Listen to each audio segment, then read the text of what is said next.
Dust swirled across the main street of Red Willow Crossing, settling in the lines of Maeve Calder's boots as she stepped down from the wagon. The heat pressed hard against her, and the wooden boards of the mercantile porch groaned under her. Wait, already. Laughter slanted across the street, carried by men leaning lazily against posts, hats tipped back. Sharp, cruel, lightless laughter, the kind that cut more than words. Maeve paused, hands gripping the edges of her small sack. Her chest rose and fell slowly, almost ritualistic. She knew the sound, knew the way eyes followed her curves, the way townsfolk measured her before a word left her lips. She lifted her chin, just enough to meet the gaze of the first man snickering openly. He grinned at her, teeth bright, as if daring her to feel shame. She didn't flinch. She only measured him with steady brown eyes, the kind that had learned early how to hold still under judgment.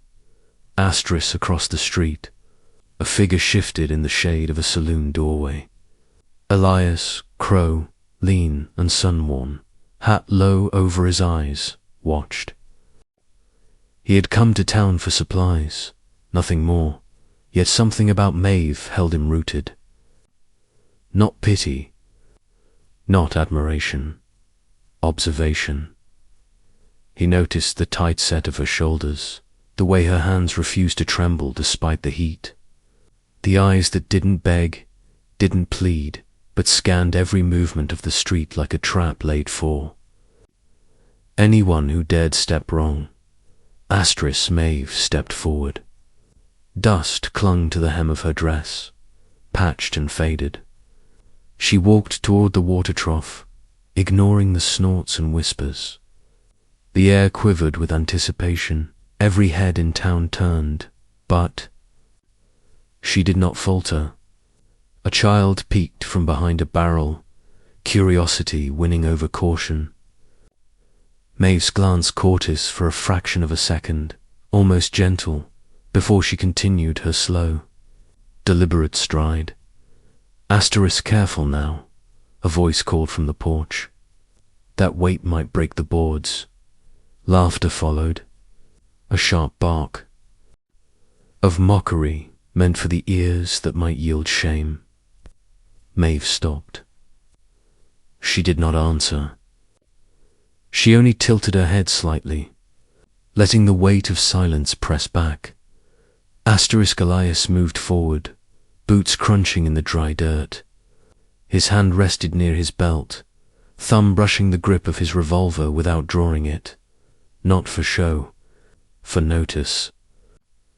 He reached Maeve, just as the laughter crested again. A rising tide meant to drown any confidence she had left.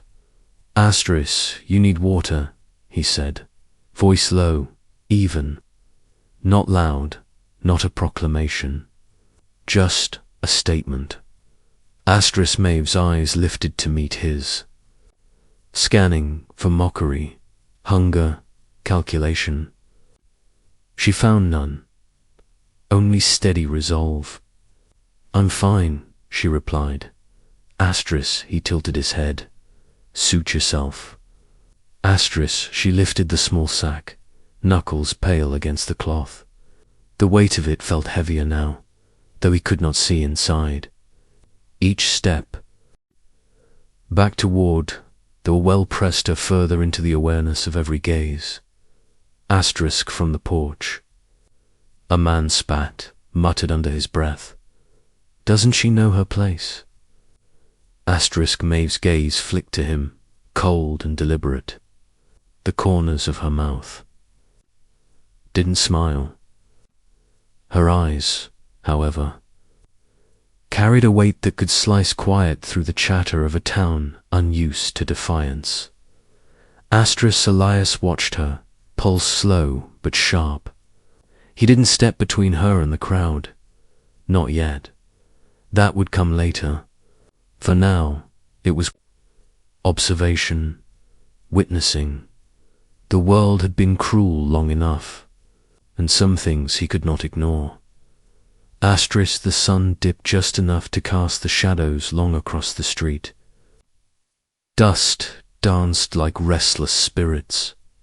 Maeve's hand hovered briefly over the well's stone rim, breath steady, shoulders squared, and in that moment the town seemed to hold its collective breath, knowing something had shifted.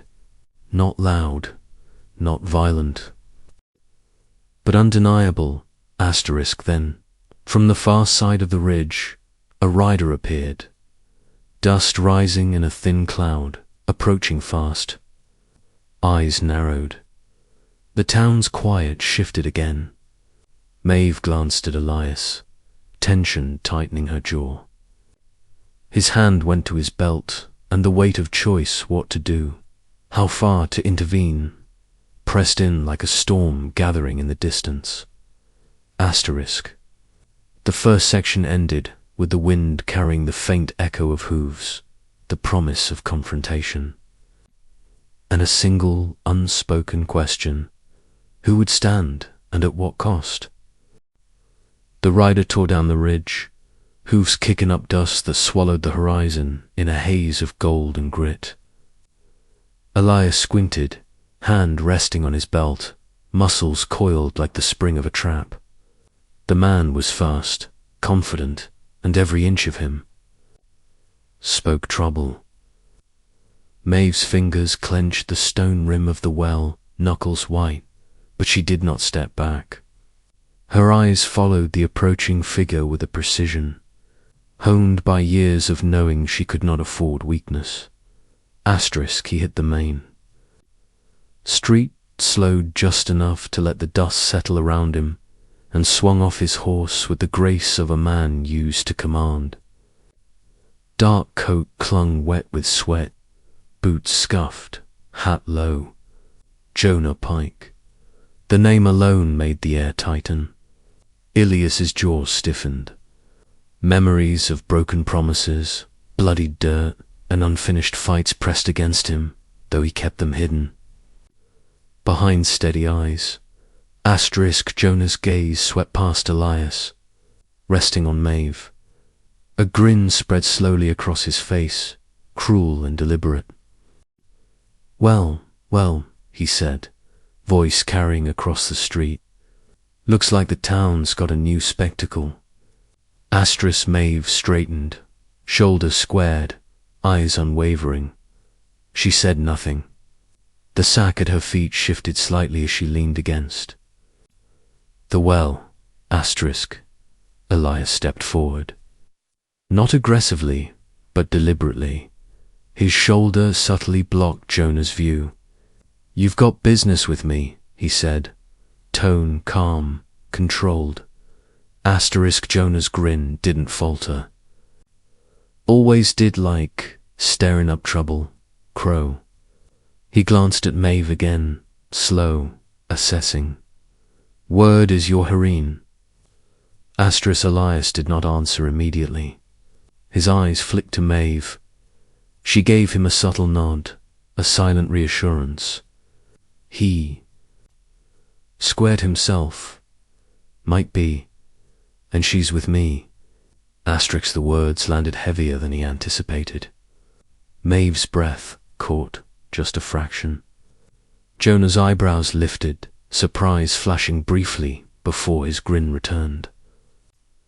You always did play the fool, he said, voice low. Venom in every syllable. Asterisk, I'm not Goken, Elias said evenly.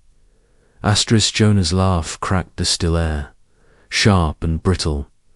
So, the town's charity act rides with you now. Brave. Of you, he tilted his head, eyes narrowing. She won't last a week out here. Asterisk, Maeve's voice cut through the tension, quiet but firm. I last longer than you think.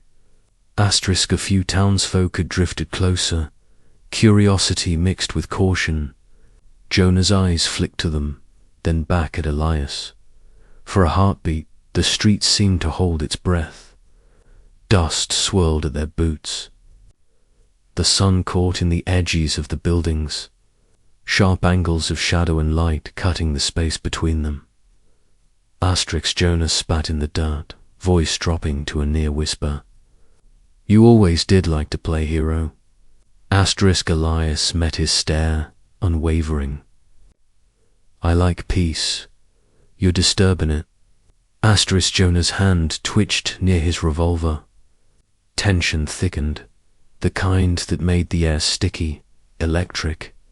Maeve's hands flexed at her sides, poised but restrained. Elias felt the weight of the moment, the responsibility pressing down.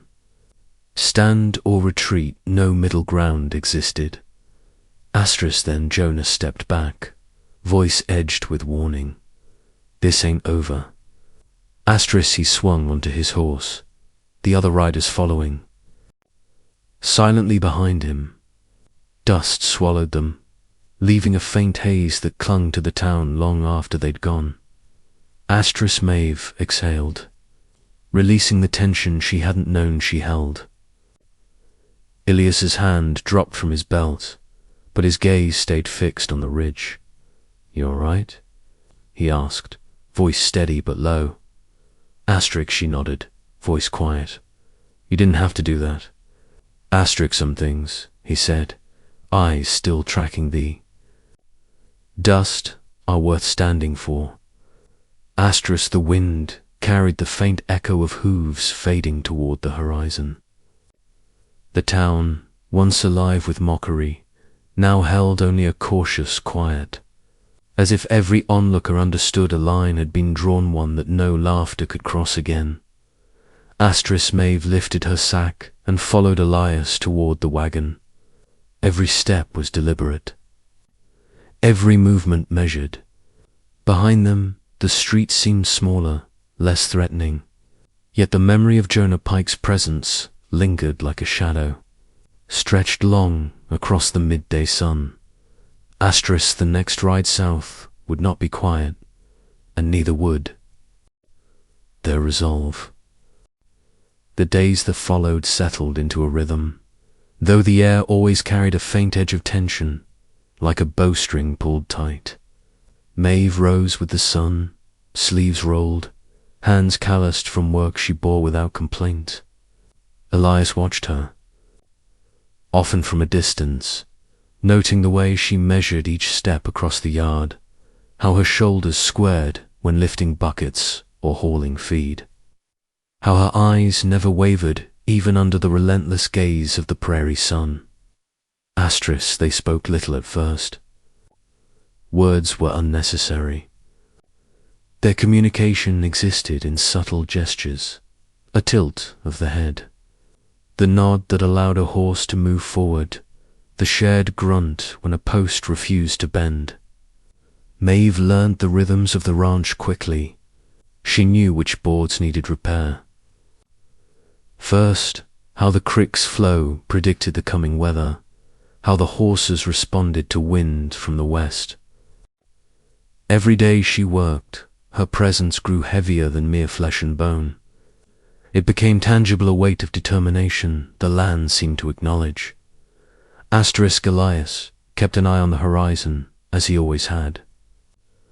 There were moments when Maeve would glance at him, her expression unreadable, before turning back to the work at hand.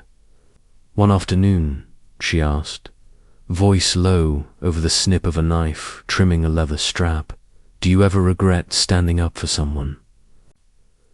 Elias didn't answer immediately. He checked the fence posts, eyes tracing the grain of the wood, the cracks worn by years of sun and wind.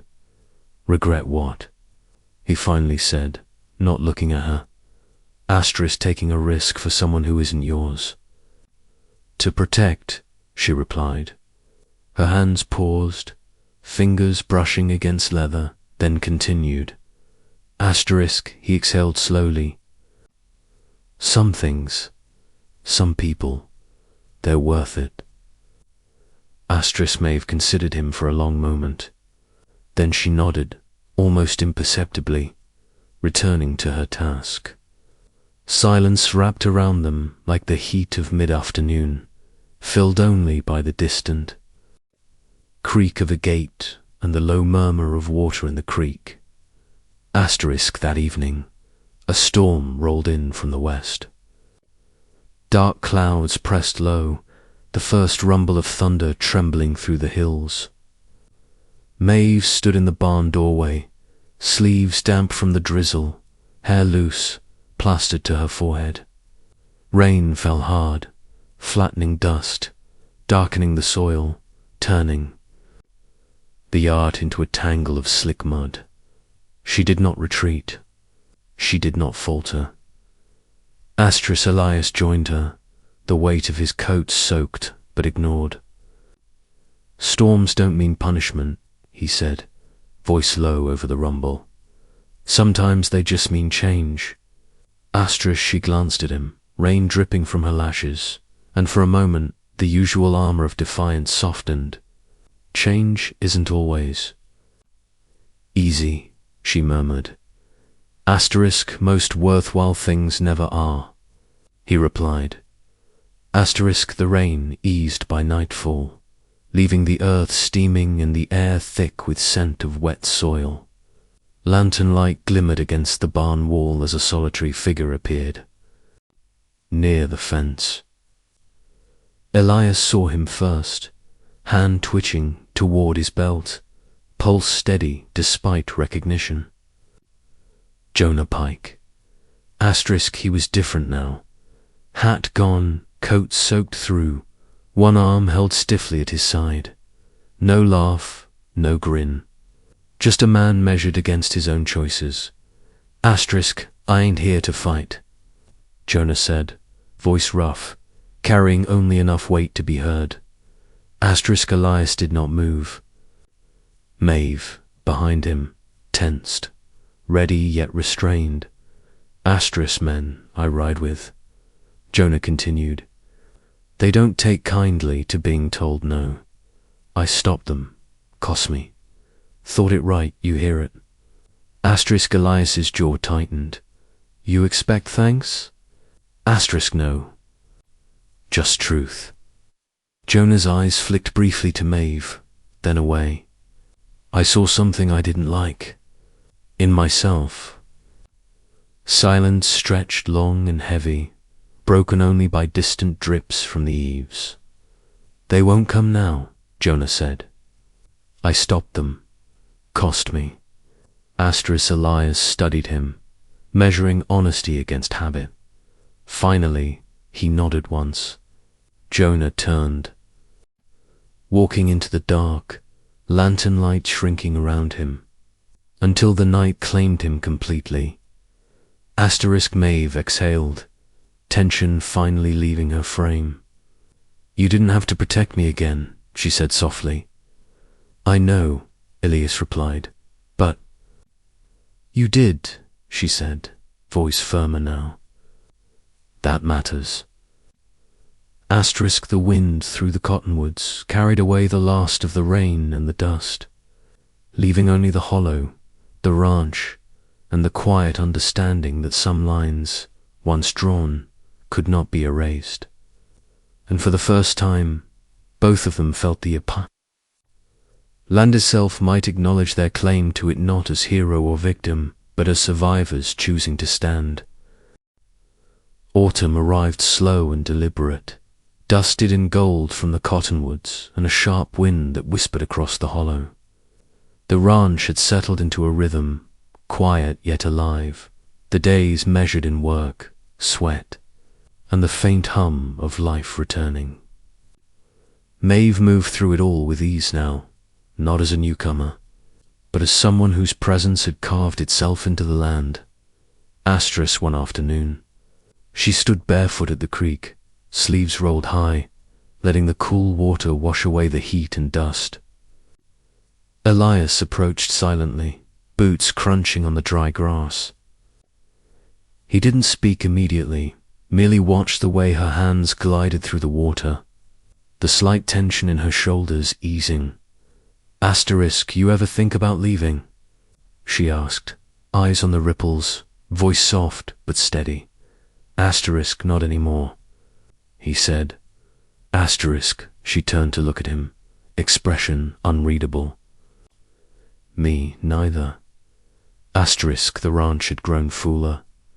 A small group of travelers had arrived weeks prior, an older woman, a younger one, and a thin boy seeking work and refuge. Maeve had taken them under her wing, teaching, guiding, and quietly ensuring. They learned to stand without breaking.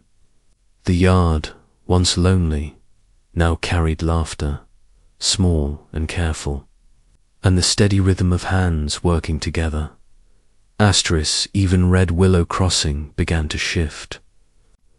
The mercantile owner, a man who had once refused Maeve's work, now tipped his hat when Elias rode in for supplies. Others whispered, hesitant, but recognition lingered in their eyes. Laughter no longer followed Maeve across the street. Silence had replaced mockery, tempered with a cautious respect. Asterisk, one late afternoon, Jonah Pike appeared on the ridge, distant and solitary, riding a slow, measured path past the hollow. He neither dismounted nor called out. Elias noticed the man's presence, saw the subtle dip of his head, a silent acknowledgement rather than challenge. Jonah's figure disappeared over the horizon, leaving only the memory of tension behind. Asterisk, Maeve and Elias stood together on the porch as the sun dipped low, long shadows stretching across the yard. She turned to him, eyes steady, reflecting not fear, but the quiet knowledge of survival and choice. Asterisk, they don't laugh anymore, she said, voice carrying the faint amusement of one who has endured. Asterisk, some learnt, Elias replied. Some just got tired. Asterisk, she studied him, then nodded. Either way. Asterisk, the wind drifted through the cottonwoods, carrying the scent of dry leaves and the approaching cold. Maeve's gaze shifted to the fields beyond, the horizon softening under amber light. Asterisk, you didn't save me, she said finally, breaking the quiet that had lingered between them. Asterisk, I know, he said, voice calm, carrying the weight of years. Spent standing in dust and heat. Asterisk, but you stood, she corrected gently, a faint smile tugging at the corner of her mouth. That mattered. Asterisk, Elias met her gaze, not as hero or protector, but as witness to her strength, as someone who had finally found balance in shared defiance and quiet trust. Asterisk, the land seemed to breathe with them, stretching wide and steady, holding space for the hard-won peace they had claimed. Dust, wind, sweat, and labor had carved their marks, and still they remained two figures on the threshold of a life they had chosen together. Asterisk, the sun sank behind the hills, and for thee, first time in long seasons, neither laughed nor cried. They simply stood, letting the hollow, the cottonwoods, and the cool evening air witnessed what words could never fully capture. A choice, a claim, and the quiet triumph of standing unbroken. Asterisk, and in that moment, the past, the laughter, the cruelty. The threat of Jonah Pike slipped into memory, leaving only the land, the wind, and the unwavering presence of someone who would not bend. The ranch, the hollow, and its people breathed together, a soft, unspoken promise of endurance and human connection that needed no further proof.